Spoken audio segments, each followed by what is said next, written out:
de Éphésiens 3, verset 18, où il est parlé de la profondeur, la hauteur, la longueur et la largeur de l'amour de Dieu.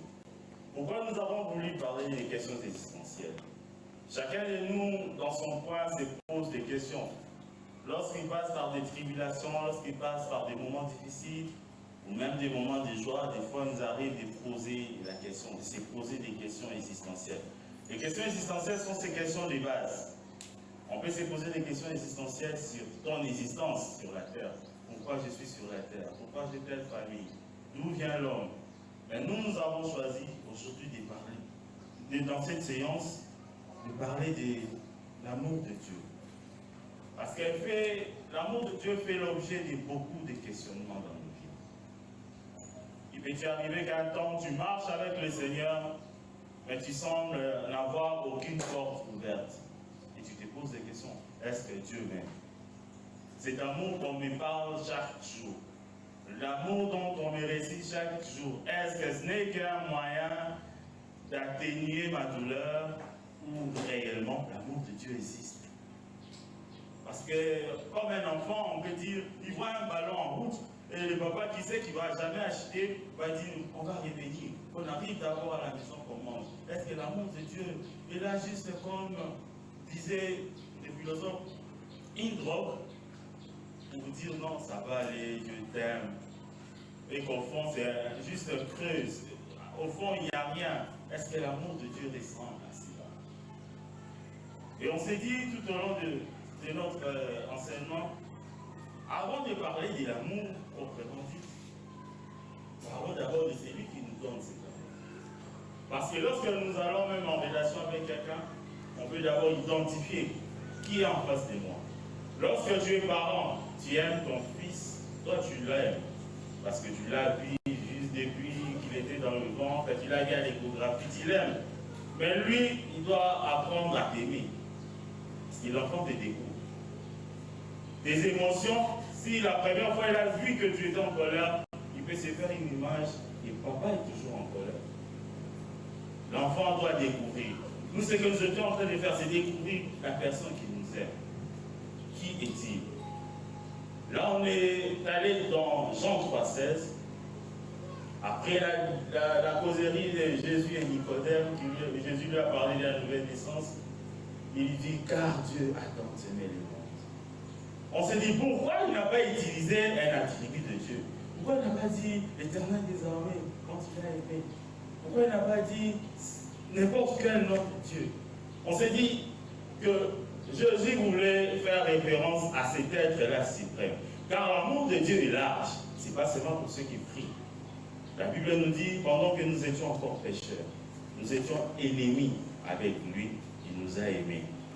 Alors celui qui ne connaît pas Jéhovah Shammah, il n'a jamais fait l'expérience de Jéhovah Shammah, de Jéhovah Jireh, comment pouvait-il identifier celui qui donne l'amour? Dieu. Dieu est simplement Dieu, parce que c'est là que nous pouvons tous identifier. Dans toutes les religions du monde, même un athée sait qu'il y a un être suprême. Donc c'est cet être suprême-là, à qui tu penses, c'est celui-là qui t'aime. Cet être-là qui est incomparable à aucune autre personne. Cet être-là qui ne dépend pas des sentiments des autres personnes. On s'est dit que cet être qui nous aime n'est pas tributaire de quelqu'un, qui ne peut pas être influencé par un groupe de personnes pour dire il ne faut pas aimer les frères Vivien. Voici ce qu'il a fait, voici comment il est. Dieu ne consulte personne pour exprimer son amour. Il est souverain dans son amour. Il peut prendre une prostituée, comme il peut donner aussi à une femme qui a passé des nuits dans la prière. Son amour s'exprime de façon souveraine. C'est Dieu qui nous aime. On s'est dit que c'est un Dieu qui ne peut pas être secoué. Il ne peut pas être pris en sandwich par quelqu'un. C'est parce que je ne m'entends plus avec le frère Josué. Josué, dans ses prières, va dire à Dieu, Dieu, n'exprime plus ton amour envers le frère Vivien. Tu vois ce qu'il m'a fait. Dieu, on s'entend bien, Dieu. Là, ça peut se passer entre les humains. On s'entend bien. Ce frère-là m'a fait du tort, m'a causé du tort. Tout ça, il est bloc contre lui. Mais Dieu ne fera jamais bloc contre toi. Parce que l'amour qu'il exprime vers toi, ne dépend pas des relations que tu as avec d'autres personnes. Tu peux être fâché contre quelqu'un. Dans tes prières, il t'a vraiment fait du mal, mais demain matin, Dieu le bénit.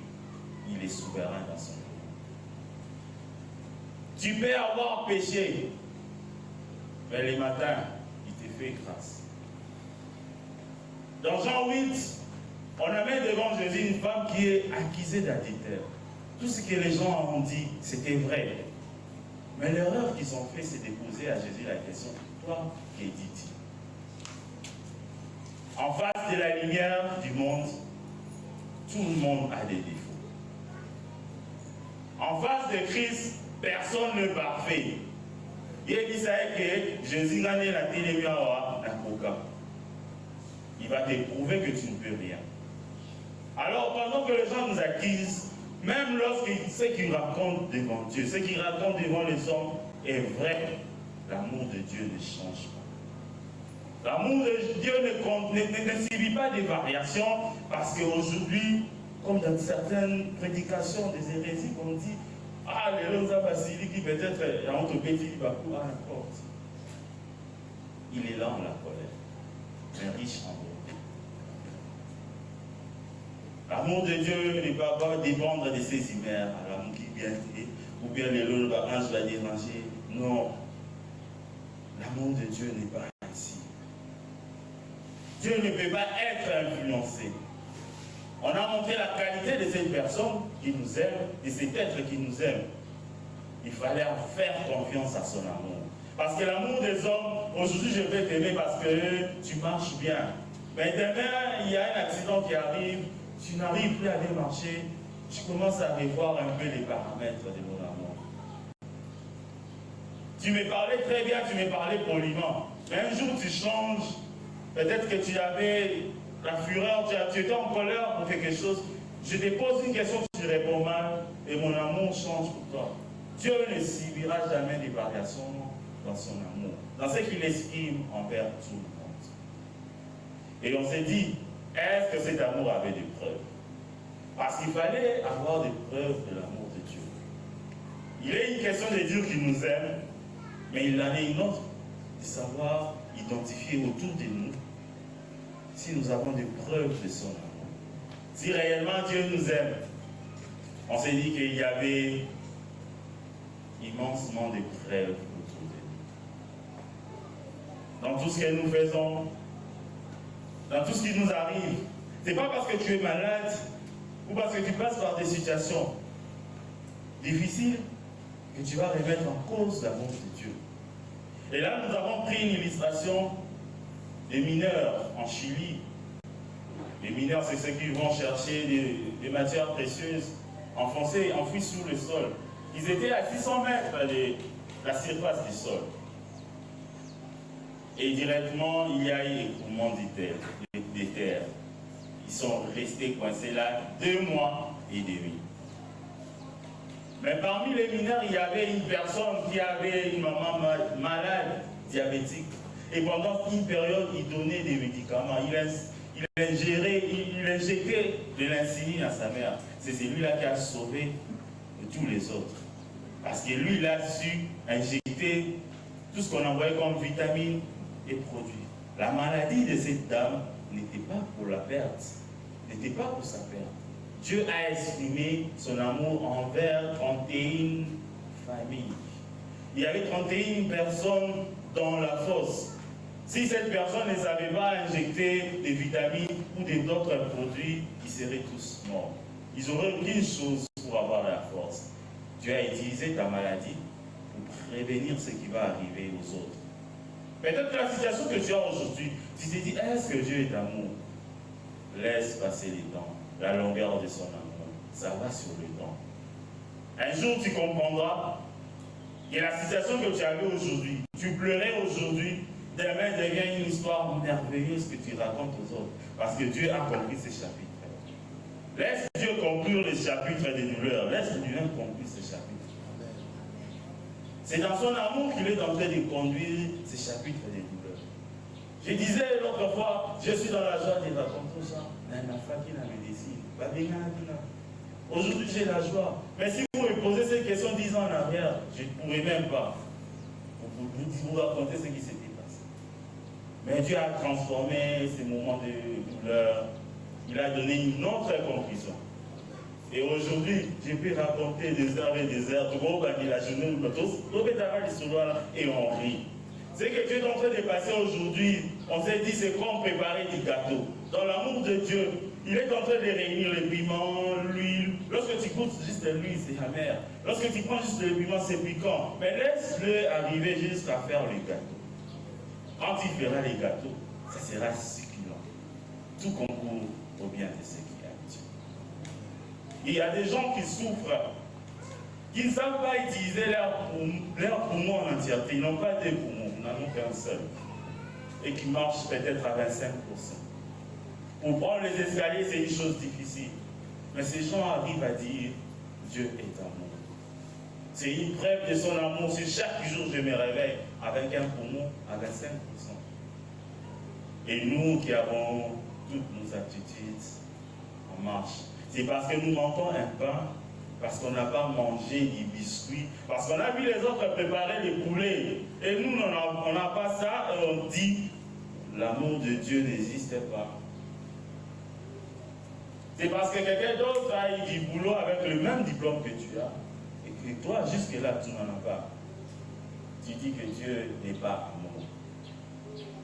Nous avons fini par conclure que nous avons assez d'épreuves autour de nous. Il suffit de regarder, de voir l'amour de Dieu est triste. Imaginez, tu fais quelque chose à la veille, vous êtes avec des gens, vous allez tous dormir et demain matin, la personne ne se réveille pas. Pourquoi toi tu te réveilles? Tu ne te poses jamais la question. On dit, les voyages pas ces derniers temps, il y a des gens qui agressent. Par manière, tu ne l'as pas fait exprès, tu voyages la nuit et tu es arrivé. N'est-ce pas l'amour de Dieu? Pendant qu'il y a ceux qui sont en prison, on leur laisse à manger, on leur donne des histoires, ils ont beaucoup d'argent, mais il manque la liberté. Mais les jours où ils sortent, ils voient juste le soleil, ils disent, merci Seigneur, tu es amour.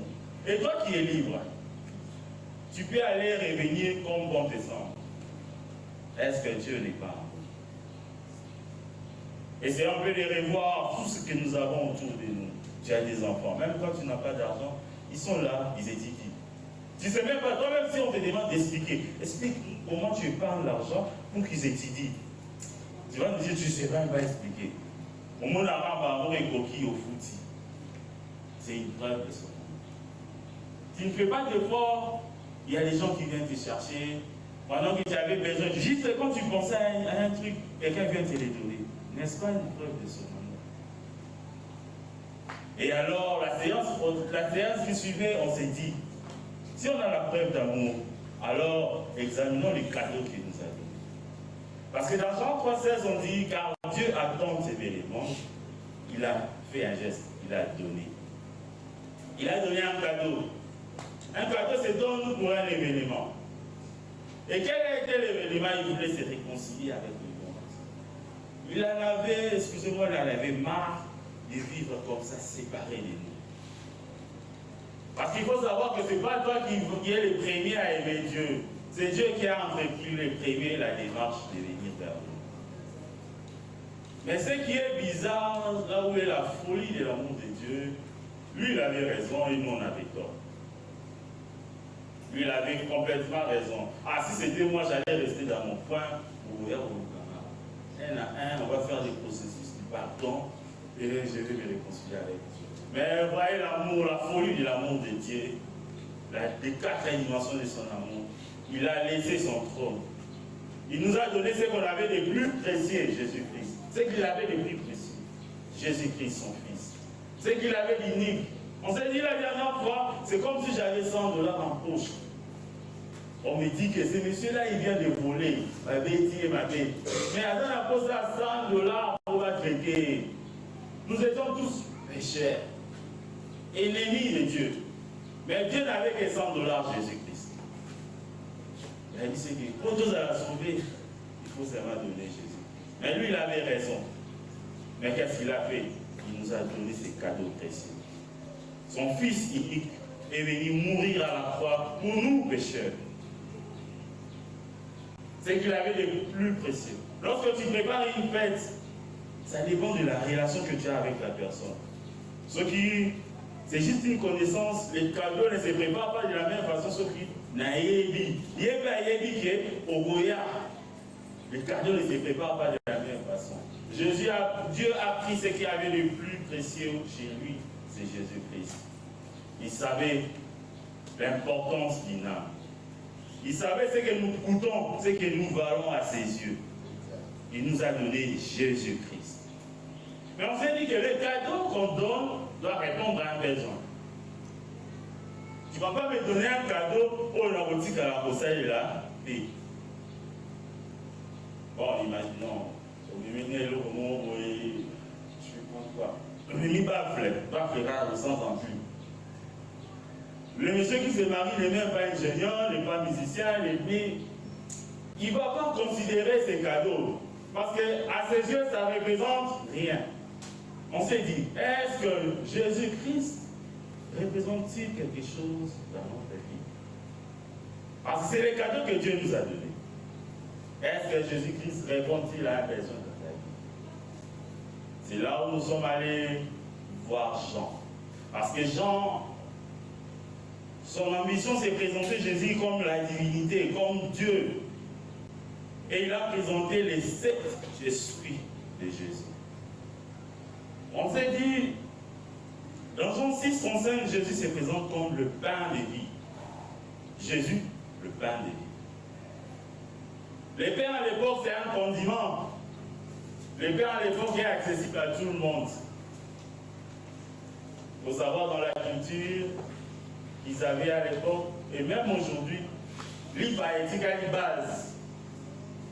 Au moins, chaque matin, il y a quelqu'un, atelier à pain gris, atelier à pain au lait, atelier à pain, quand la journée, ça ici, ici, c'est quoi encore le pain?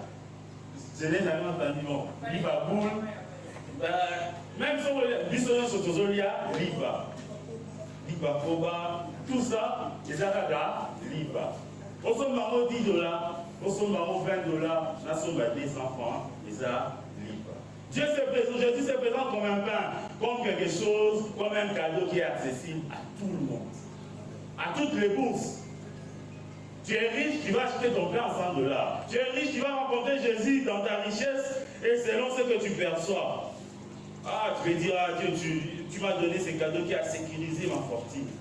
Mais moi qui suis pauvre, je vais dire merci Dieu parce que tu m'as donné Jésus, il a préservé ma vie. Chacun de son côté reçoit Jésus-Christ selon sa position.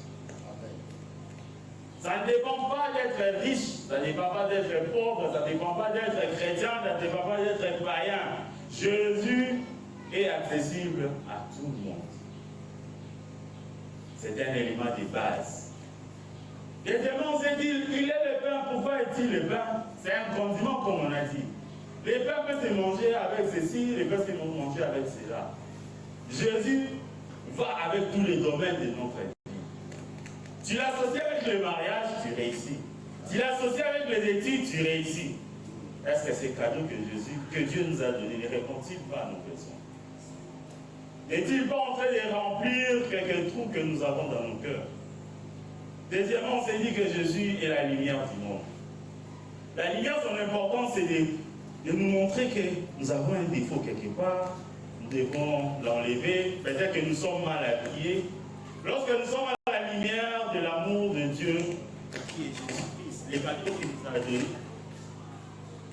on fait s'exposer devant lui. Et lui, il nous détache de tout défaut. Il éclaire notre vie. On s'est dit qu'avec la lumière de Dieu, qui est Jésus-Christ, on sait très bien apprécier les gens qui sont autour de nous.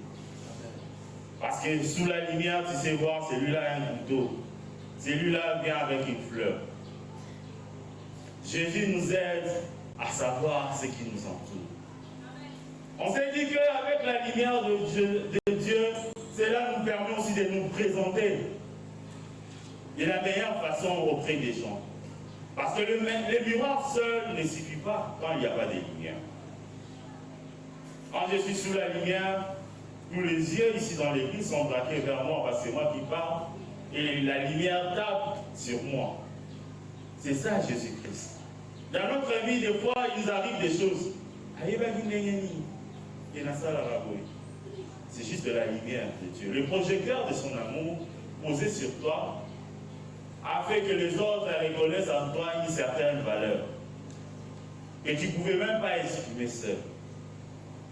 Troisièmement, on s'est dit, Jésus est la porte. La porte, c'est un élément de protection, un élément de sécurité. Ceux qui m'a mis chose au Liban, il y a un désordre. Quand on entre dans la salle, la première des choses qu'on va se dire, on ferme la porte. Jésus-Christ est notre protection. Quel que soit ce qui peut nous arriver dans le monde, ouvre la porte que Jésus-Christ entre et tu es en sécurité. On s'est dit que la porte permet de délimiter l'espace. Dès que nous sommes là, on peut connaître l'espace par rapport au mur et par rapport à là où se trouve la porte. Dieu a fait de nous des gens qui sont dans son cercle. Et dans le cercle, dans l'espace où il nous a mis, les diables ne peuvent pas nous atteindre. En Jésus-Christ, les diables n'ont aucun pouvoir. Est-ce que ces cadeaux ne répondent-ils pas à un besoin? Jésus-Christ, c'est dit le bon berger. C'est lui qui nous conduit. Il nous guide, il nous montre le droit chemin. Là où nous devons passer, qu'est-ce que nous devons prendre?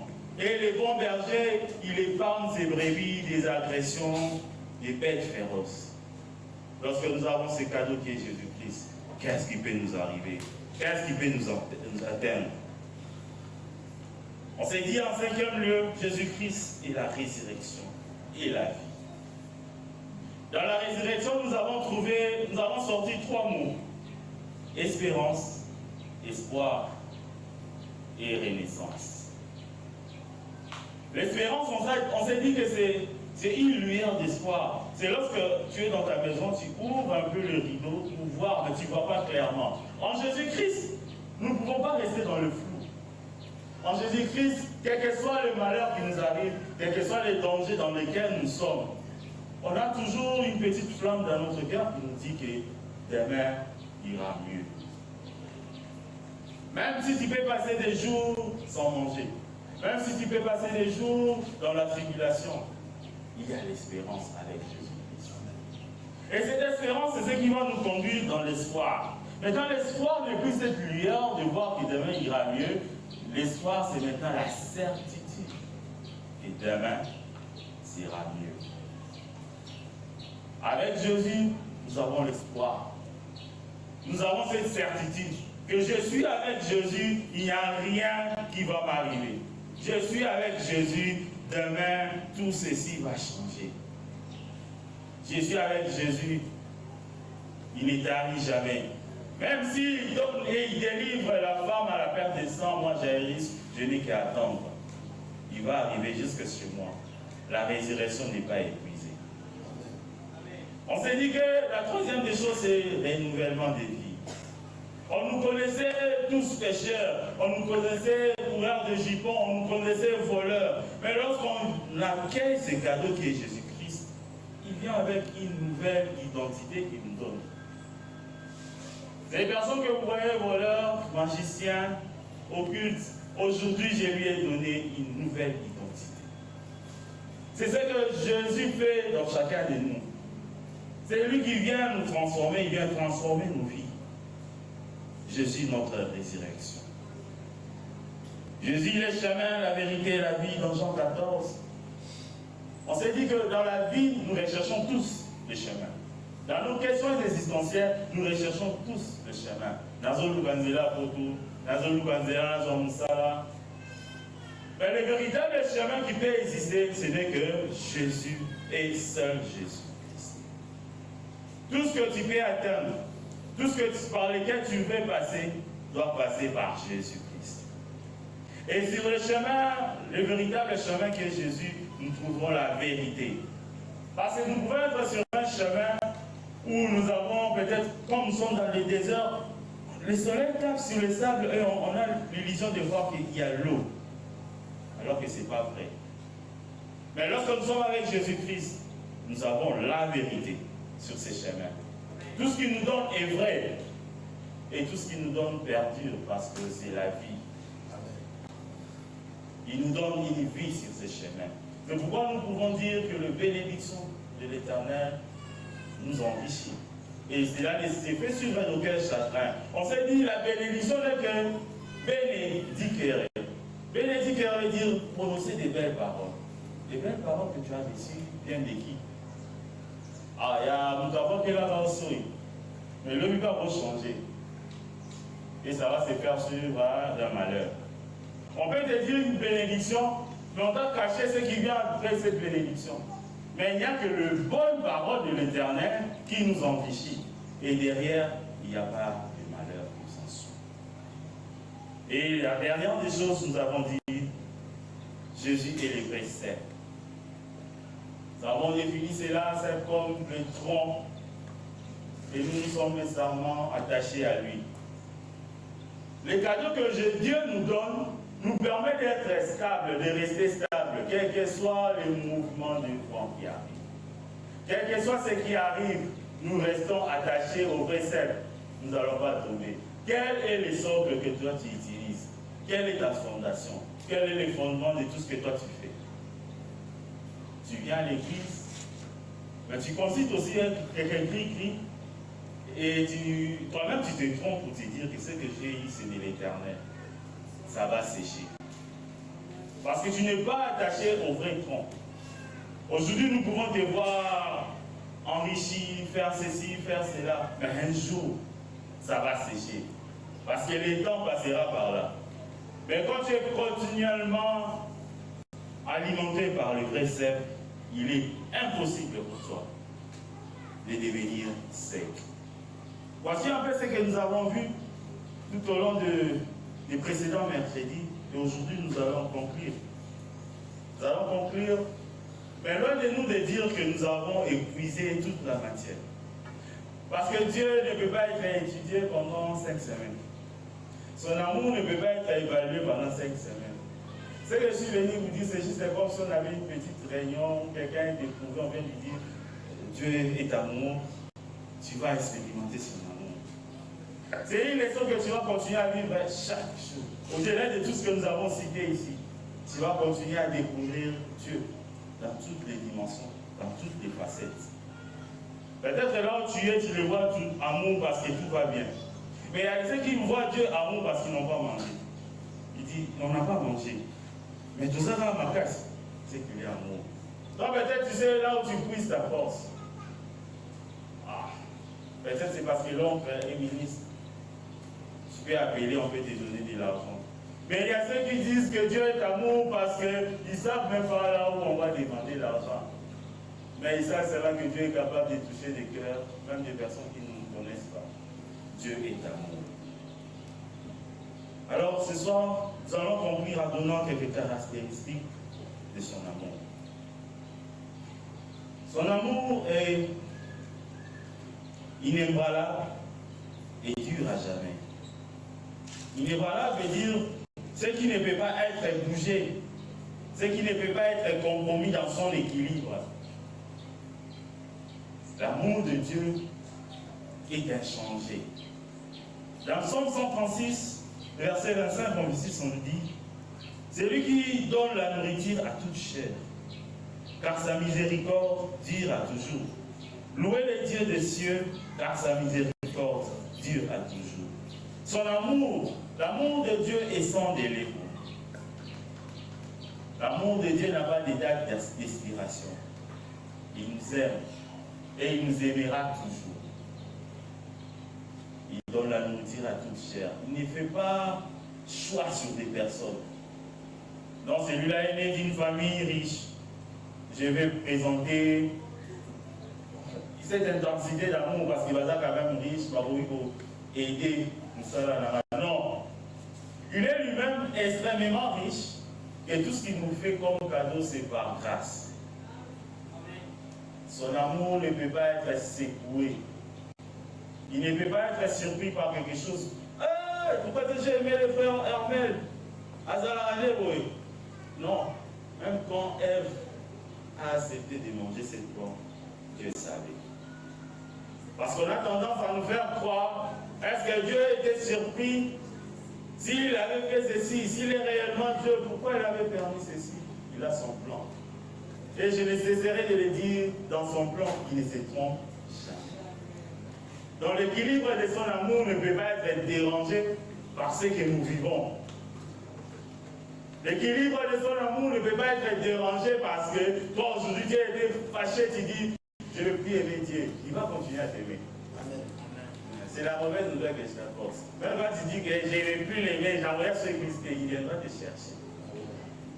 Son amour est inébranlable. Dans Lamentation 3, 21 à 23, on dit, voici ce que je vais repasser en mon cœur. Ce qui me donnera de l'espérance. Les bontés de l'Éternel ne sont pas épuisées. Ses compassions ne sont pas à l'air terme. Elle se renouvelle chaque matin. Oh, que ta fidélité est grande. Les bontés de l'Éternel ne sont pas épuisées, ne sont pas à l'air terme.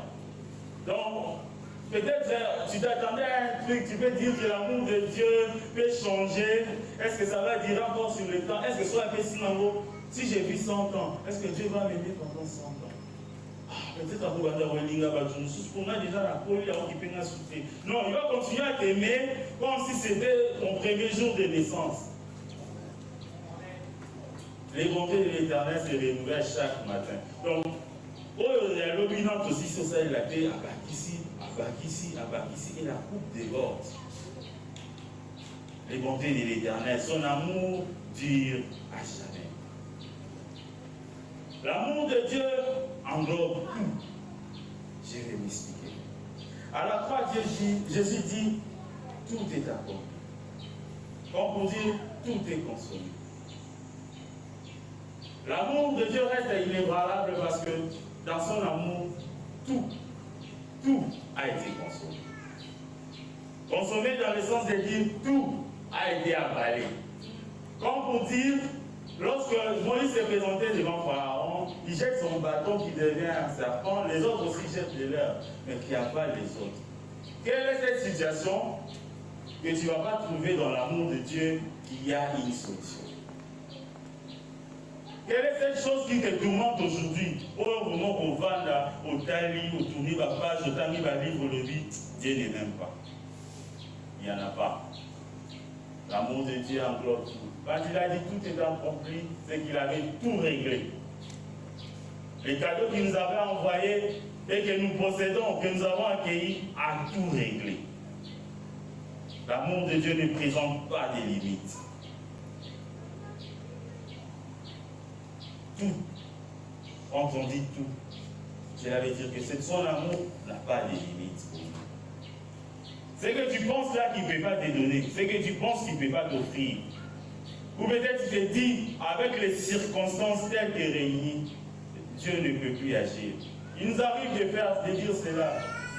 Abraham, le père de la foi, est-ce que quand il montait avec Isaac, il savait que Dieu pourvoira là-bas?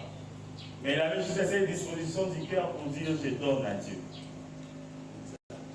Il ne savait pas. Et là où cet animal-là, cette bête-là ne peut pas arriver, Dieu peut venir les déposer.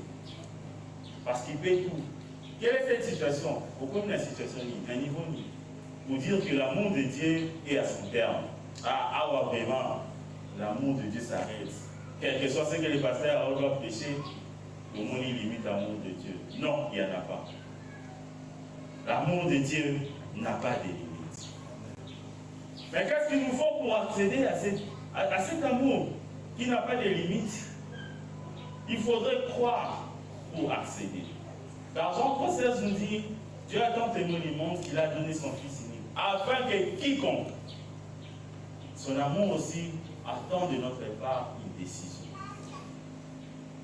Est-ce que tu t'es décidé à dire que tu vas expérimenter l'amour de Dieu? Quand on se décide d'expérimenter l'amour de Dieu, qu'on décide d'accepter son amour, il faut s'identifier à son amour. Est-ce que tu t'identifies dans l'amour de Dieu? Ou tu les regardes ailleurs? C'est ces cadeaux précieux qu'on te donne. Je peux tenir ces paniers et dire qu'il y a $1 700 à l'intérieur. À chacun, je vais donner 20 ou $5, mais la condition est que tu t'élèves, que tu viennes prendre. Mais depuis lors, tu ne t'es jamais levé pour venir vers Jésus. Est-ce que tu t'es déjà levé pour venir ouvrir les cadeaux que Dieu t'a donnés gratuitement? Gratuitement, mais demandant une décision de ta part. Il faudrait s'identifier à l'amour de Dieu. Il faudrait identifier Dieu comme étant l'être suprême de ta vie, comme étant ton Seigneur, comme étant ton Dieu, et accepter Jésus-Christ. Es-tu identifié à lui? Ou vas-tu chercher ailleurs? Ce qui nous arrive aussi, de ne pas expérimenter l'amour de Dieu, c'est lorsque nous avons des questions, nous allons les poser aux mauvaises personnes. Là, nous allons le voir dans 2 Rois, chapitre 1, verset 3. Il y a le roi Akasias qui est malade, qui est tombé de la fenêtre et qui va demander au messager d'aller demander au Dieu, un Dieu qu'on appelle Dieu des mouches, allez lui demander si je vais guérir. Et en cours de route, Dieu envoie son serviteur Élie. Il leur demande, n'y a-t-il pas de Dieu en Israël? Est-ce que la question que tu te poses là est déjà conclue? Voici ce que nous faisons. Nous posons des questions ailleurs, mais nous incriminons Dieu. Tu t'es posé la question sur ton travail. Qui est-ce que tu as mis en tête pour poser la question? C'est ton oncle qui travaille au ministère des Affaires étrangères. Il va soit engagé. Écoute, tout le monde a maté. Ah, oncle, on a mavé. Mais en fin de compte, tu dis, ah, Dieu ne m'aime pas. As-tu posé cette question à Dieu? As-tu exprimé ton besoin à Dieu? Et tu t'es mis devant Dieu pour lui dire, Dieu, moi j'ai besoin de ceci, j'ai besoin de cela. Et il te dit, je ne te répondrai pas parce que je ne t'aime pas. Quitte devant moi. Tu ne l'as pas fait. Tu as posé ta question à un être humain qui peut périr. À un être humain qui a des sentiments qui peuvent changer selon les humeurs. Mais tu incrimines Dieu. Il faut bien poser tes bases. Le roi Akasias, tu es malade. Mais à qui vas-tu poser la question si tu seras guéri? Tu as un problème quelconque dans ta famille. Mongo et Bungi, mais on a la prière. Mongo et Bungi, vous décidez, il faut que nous un père voilà, côté Aposo. On doit les voir. Il va nous dire. Et ces jours-là même, tu fuis l'équipe, tu vas là-bas. Après, quand il y aura des répercussions dans ta vie, tu dis Dieu n'est pas amour. Dieu ne m'aime pas. À qui tu as posé cette question? Où es-tu allé pour avoir la réponse? Il faudrait poser des bonnes bases. L'amour de Dieu, deuxième point. Le premier point, nous avons dit son amour est inégalable. Première caractéristique, et ne durera jamais. Nous avons énuméré quelques sous-points. Et le deuxième point, l'amour de Dieu est sacrificiel et rédempteur. Sacrificiel veut dire faire un don ou renoncer à un gain. Se priver pour se consacrer à quelque chose de très important. Dieu a fait un sacrifice, comme on l'a dit. Son amour, c'est sacrificiel. Il a donné ce qu'il avait de plus précieux. Pour savoir, c'est là le jour de la résurrection du Christ. La Bible dit qu'il a déployé toute sa puissance. Pour savoir l'importance de la chose qu'il nous avait donnée. Je vais peser de tout mon poids. Ce sont des phrases qu'on dit lorsque ce qu'on est en mesure de perdre est tellement précieux à nos yeux. Je vais peser de tout mon poids pour te libérer. Cela veut dire que la personne que tu vas libérer est importante. L'amour de Dieu a été sacrificiel et continue à être sacrificiel parce qu'il a voulu nous sauver en nous donnant ce qu'il avait de plus précieux. Son amour est rédempteur parce qu'il nous a rachetés. Il a pris sur lui tous nos péchés. Il n'a pas choisi.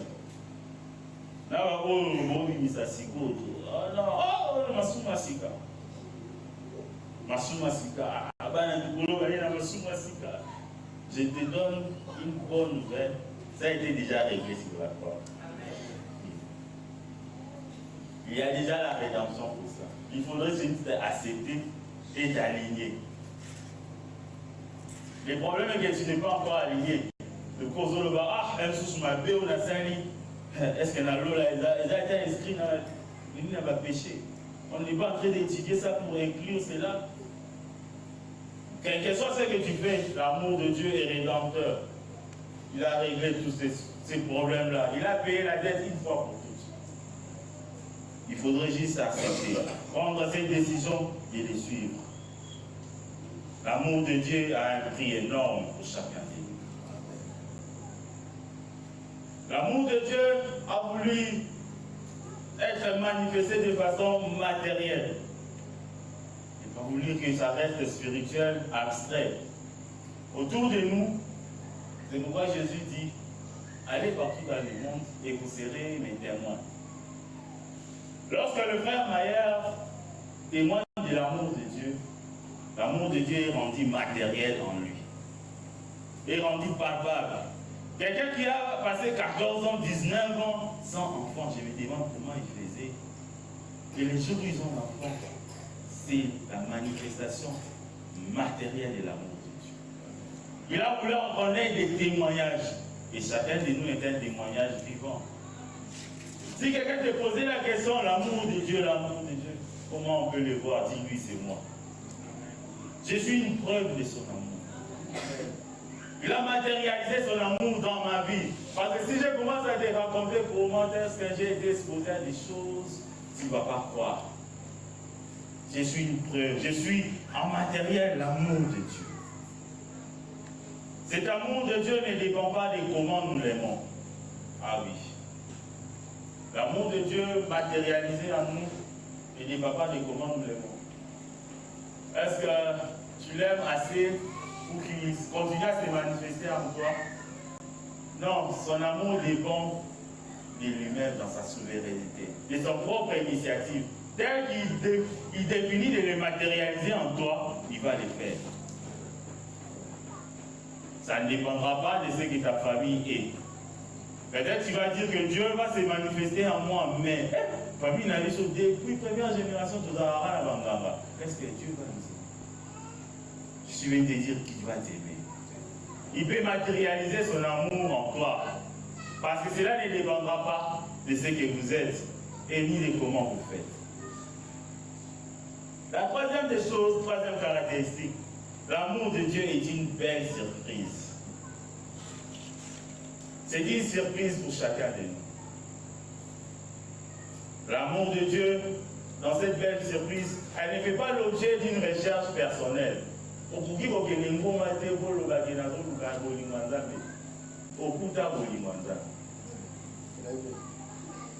ne peux pas dire, non, aujourd'hui nous allons rechercher la face de Dieu pour qu'il nous exprime son amour. Non. Il ne nous a pas laissé le choix de faire cela. Ça a été une surprise pour tout le monde. Oui, malgré ce que j'ai fait, oui, malgré ce que tu as fait, je t'ai pardonné. Ah! Saul de Tarse, toi, vraiment, tu as tué les gens qui priaient. Mais aujourd'hui, je te prends, je fais de toi Paul. Et tu as écrit beaucoup d'épîtres. C'est une belle surprise pour chacun de nous. Chacun de nous, dans son coin, il sait ce qu'il a fait de grave. Oh, si moi j'étais Dieu, tu ne pouvais même pas t'approcher de moi. Mais comme c'est lui seul qui est Dieu, il a su te pardonner. Il t'a fait une surprise. Tu as fait ce mal-là, mais il t'a pardonné. Il t'a accepté. Il n'a pas voulu qu'il y ait des barrières entre toi et lui. Autant dans mon corps. Il y a eu les sacrifices qu'une seule fois et pour tout le monde. Quelle belle surprise que Dieu nous a fait. Et son amour, qui est cette belle surprise, va devenir un privilège. Aujourd'hui, nous sommes appelés enfants de Dieu. Tu pouvais nous aimer et nous laisser à l'étape d'être tes amis. Tu pouvais nous aimer et nous laisser à l'étape d'être juste aux alentours. Nous qui t'avons fait du mal, aujourd'hui tu nous appelles tes enfants, co-héritiers du Christ. Nous l'avons tué. Mais aujourd'hui tu nous acceptes. L'amour de Dieu est devenu un privilège. L'amour de Dieu exprimé et matérialisé, cette belle surprise, elle devient des portes pour chacun de nous. C'est lui qui a vécu l'amour de Dieu, c'est voir en d'autres aussi l'expression de l'amour de Dieu et leur faire de privilèges. Si tu n'as jamais vécu l'amour de Dieu, tu ne sauras pas regarder ton ami, ton frère avec un regard de Dieu, avec un regard d'amour. Tu verras toujours en lui quelqu'un qu'on peut incriminer. Lorsqu'il te dit, il vient te voir, frère, j'avais péché, j'avais fait ceci, cela. Bon, pour être pardonné, il faut que tu fasses 18 jours de jeûne. Et tu montes à la montagne, 2 fois, 4 fois, tu descends. Pour être pardonné. Cet amour, c'est un privilège. Ce n'est pas toi qui donnes ce privilège. Ton frère vient auprès de toi pour dire qu'il ne va pas bien. Exprime juste l'amour que toi aussi tu as reçu de Dieu. Aide-le à changer, aide-le à sortir de là où il est. Tous, nous avons bénéficié de l'amour de Dieu. Personne n'est né parfait. Il était né à Boutama, à péchater, à fingater. Des fois, ça m'étonne des gens qui se glorifient. Nassala, les fous, ça fait 10 ans, ça a déjà fait 14 ans. Ce n'est pas de notre force. Nous sommes fragiles. C'est juste un privilège que Dieu te fait. Par son amour, il t'épargne de certains milliers. Par son amour, il t'éloigne de certaines personnes. Ne te vante pas. Tu n'es pas parfait. On ne va pas t'appeler saint. Tu es dans la marche vers la perfection. Cet amour qui est une belle surprise, il devient un privilège. L'amour de Dieu, quatrièmement, l'amour de Dieu est actif et puissant. Galates 2, 20. J'ai été crucifié avec le Christ. Ce n'est plus moi qui vis, mais c'est Christ qui vit en moi. Et la vie que je vis maintenant dans la chair, je la vis par la foi au Fils de Dieu, qui m'a aimé et s'est donné lui-même pour moi. L'amour de Dieu nous transforme. Dans sa puissance, elle nous transforme. Nous étions pécheurs, nous étions abandonnés à nous-mêmes. Mais l'amour que Dieu a exprimé en nous nous a transformés. Aujourd'hui, quelqu'un que tu pouvais voir comme voleur, comme escroc, l'amour de Dieu les transforme et il devient quelqu'un de meilleur. L'amour de Dieu est un modèle parfait pour nous. Pour vivre en société. Des fois, nous avons des questions existentielles. Pourquoi y a-t-il des guerres? Pourquoi y a-t-il ceci? Ah, quand on a l'amour, il y a moi qui aussi ma arme. Si chacun de nous utilise l'amour de Dieu comme modèle pour sa vie, on ne va pas s'en faire. On n'aura pas de division. Parce que l'amour de Dieu, c'est un modèle parfait. Si par son amour, nous vivons par un modèle, ce modèle étant infaillible, nous sommes aussi appelés à vivre une vie de réussite. Le modèle de l'amour de Dieu qui est Jésus-Christ est infaillible. Entre nous, nous devons vivre une vie réussie.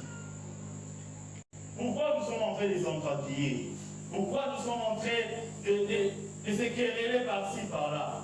Parce que l'amour de Dieu en nous n'est pas actif, n'est pas puissant. Nous enlevons, comment est-ce que tu peux dire que tu vis l'amour de Dieu loin de la résurrection du Christ, loin du sacrifice à la croix? Tu ne peux pas expérimenter cet amour et tu ne peux pas disposer cela pour les autres lorsque toi-même tu n'es pas passé par la croix, lorsque tu ne reconnais pas la résurrection. C'est un cadeau qui est infaillible. La cinquième caractéristique, l'amour de Dieu est un lieu sûr. L'amour de Dieu est protecteur. Dans Jérémie 31, 3, il est dit, je t'ai aimé de l'amour éternel, c'est pourquoi je t'ai gardé dans ma fidélité. Cet amour-là, pourquoi pas avec des gens terribles? La famille là, mais au Taliban, ça va. C'est pas toi qui garde les enfants. C'est pas toi qui les protège. Ton mari va au boulot, il y a des filles qui tentent tout le monde, son mari n'a jamais été envoûté. Il a conservé dans sa fidélité. Il a conservé dans son amour. C'est pas parce que tu es si belle que ton mari ne te trompe pas. C'est pourquoi il est dit dans le mariage, ajouter une troisième corde qui est Jésus-Christ. Parce que nous tous, on va faire référence à cette corde-là. On va faire référence à la troisième personne qui est Jésus. Je peux, elle m'a énervé ce matin, je peux quand même prendre quelqu'un d'autre. Mais quand je regarde Christ, l'amour de Christ, je vais aussi aimer l'autre. Dans nos relations, on doit avoir Christ dedans. On a dit que c'est un condiment meilleur. On doit aller avec lui. Parce qu'on peut se disputer, on peut se quereller. Mais lorsque tous, on va fixer les regards vers Jésus, la réconciliation sera automatique. Parce qu'on voudra tous être purs devant celui qui nous délivre. L'amour de Dieu est protecteur. Son amour reste constant et reste un amour sûr. Son amour est équitable. Ah oui, l'amour de Dieu est équitable. Ce qu'il t'a donné là, c'est pas parce qu'il t'a donné un vélo et qu'il a donné à l'autre une voiture. Non, ça mais à mon avis, peut-être parce que ces jours-là, je n'avais pas assez payé. C'est à moi, dans le monde, on a gêné la caméra, on a été. Et moi, j'ai Range Rover. Moi, ces jours-là, on gênait, mais vers 12h, j'ai envie de prendre les jus. Ah, j'ai envie de faire un vélo. Son amour est équitable. S'il te donne un vélo, il sait que le parcours qu'il a tracé pour toi, il y a un vélo qui peut marcher là. Si vous savez des Range Rover, aïe, que j'aimais donc une fois dans la case, peut-être que là, vous avez Lyon, la case, ça va, on va marcher dans la Range Rover. Yo vélo, moi, je vais mourir au petit, mais tu vas atteindre les buts. Son amour reste équitable. Tu donnes à l'autre des enfants et nous autres qu'on a et des filles. Est-ce qu'on va dire que Dieu n'est pas équitable? Parce que pendant que moi je n'ai que des filles, il y a d'autres qui n'ont même pas d'enfants. Est-ce que Dieu n'est pas équitable? Parce qu'on a entendu des histoires, les gens disent, ah, comme on a évolué, moi. Ah, on va faire ceci. Dieu, dans son amour, il sait ce qu'il fait. Ce qu'il a commencé aujourd'hui, c'est là où ça va aboutir. Conclusion, on peut éviter. Toi et moi, nous ne connaissons pas la conclusion de ce qu'il est en train de faire. On le dit souvent, c'est lui qui a mis en scène chaque chose que nous voyons. Et avant que nous passions sur quelque chose, Dieu a parcouru tout cela. Il a dit Nasuka, après Azonisuko, il te prend la main. Lui-même, il sait, ah ouais, déjà, il a écrit, j'ai fait ceci. Dans le moment où il faut te lire à Mandam, dans le moment où il faut te lire à Maï, si tu donnes seulement l'eau, il sait ce qu'il fait. Si tu donnes seulement du pain, il sait ce qu'il fait. Si aujourd'hui il a décidé que tu ne vois rien, il sait ce qu'il fait. Il reste équitable dans son amour. Il ne va jamais être quelqu'un qui va faire des choses parce qu'il aime tant celui-là, il aime moins l'autre. La sixième des caractéristiques, l'amour de Dieu est personnel et intime. Zambé a sauté dans mon bico. Il connaît chacun de nous. Il exprime son amour selon les besoins que toi tu as. Les gens parce que, ah bon, que Dieu vous va 60 francs. N'a pas 100 francs et le pourquoi. N'a pas 100 francs et là 1 million. Vous voyez au sommet. Non. Dieu, quand il exprime son amour, il fait une histoire personnelle et intime avec chacun. La manière qu'il a conduit Moïse, ce n'est pas de la même manière qu'il va prendre Josué. Ce n'est pas de la même manière qu'il va conduire Paul. Mais il reste le Dieu, le seul Dieu, l'unique Dieu que nous connaissons. Le même Dieu. Mais il veut que ça puisse être une histoire d'intimité. Ésaïe 43, verset 1. Mais maintenant, ainsi parle le Seigneur, qui t'a créé au Jacob, c'est lui qui t'a formé au Israël. Ne crains pas, je t'ai racheté, je t'ai appelé par ton nom. Tu es à moi. Il connaît chacun de nous par son nom. À ça, il a raté promotion, même quand il a multiplié les pains, il savait la quantité qu'il va manger chacun. Il savait les besoins qu'avait chaque famille représentée là.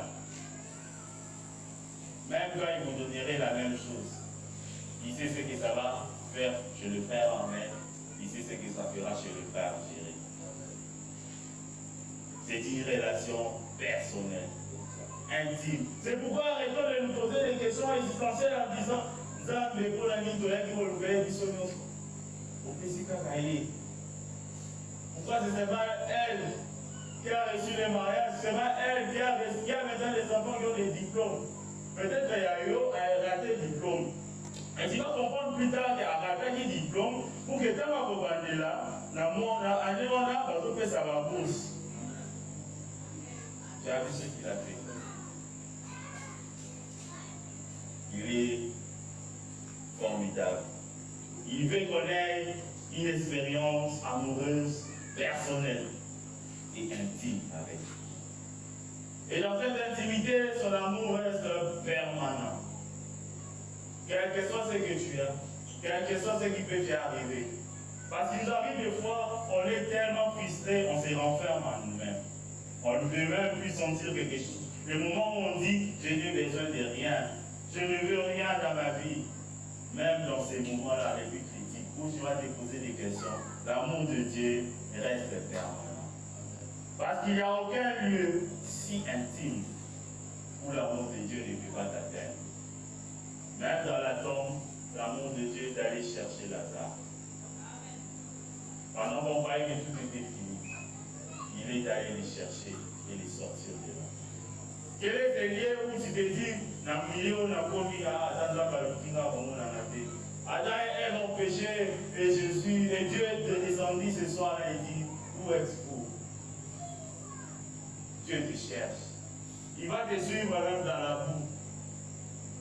Il va te suivre même là où les gens ne peuvent pas arriver. Même quand tu auras des plaies partout et que tu diras, ah voilà, c'est moi-même qui ai cherché tout ça.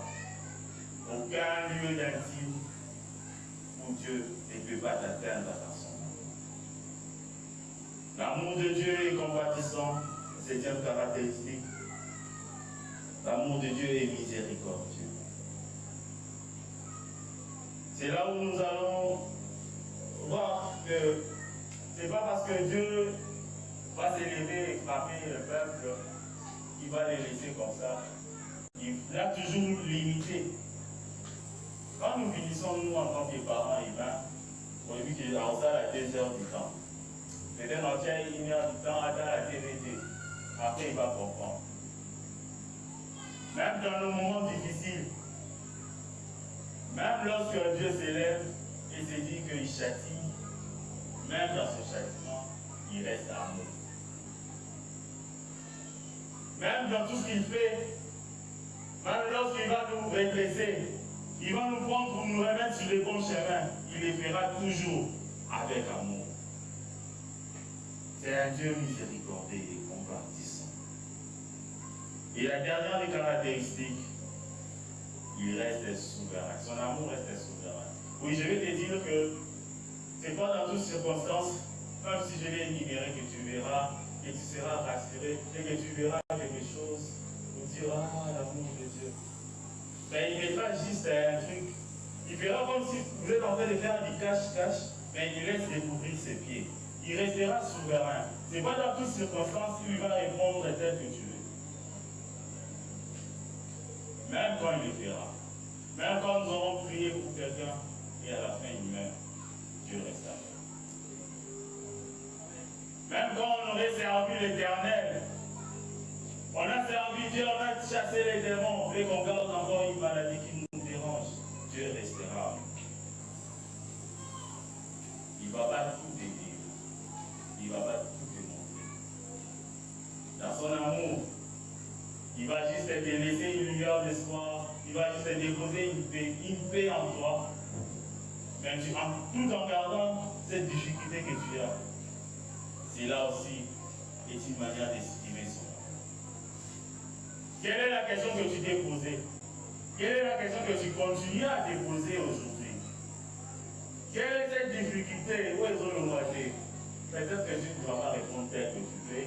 Ça ne sera pas un bon film américain où tout va se finir parce qu'on va libérer les otages. À ce jour-là, les otages vont peut-être mourir. Mais parce que c'est dans le plan de Dieu, il restera amour. Ce qu'il fera, restera amour. Tu pouvais bien avoir quelqu'un de haut placé qui t'appelle, fais ceci, fais cela, tu te dis, oh Dieu, merci, les choses changent. Et jusqu'à ce qu'il va partir, il ne te donne pas du boulot, il ne te donne rien. Ou même tu vas le voir, il te dit, va lui chercher 10 000 $ en banque.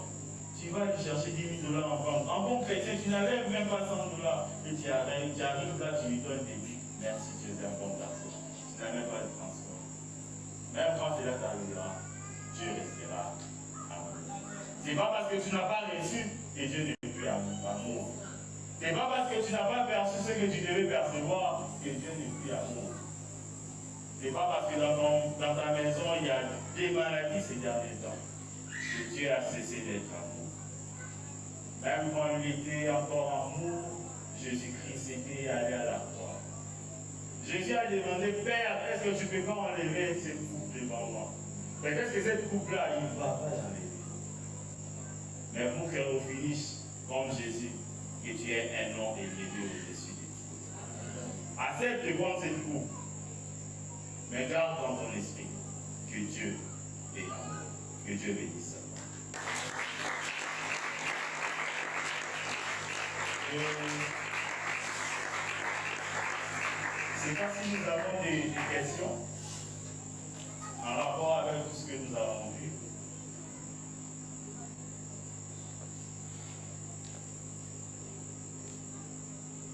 Bon.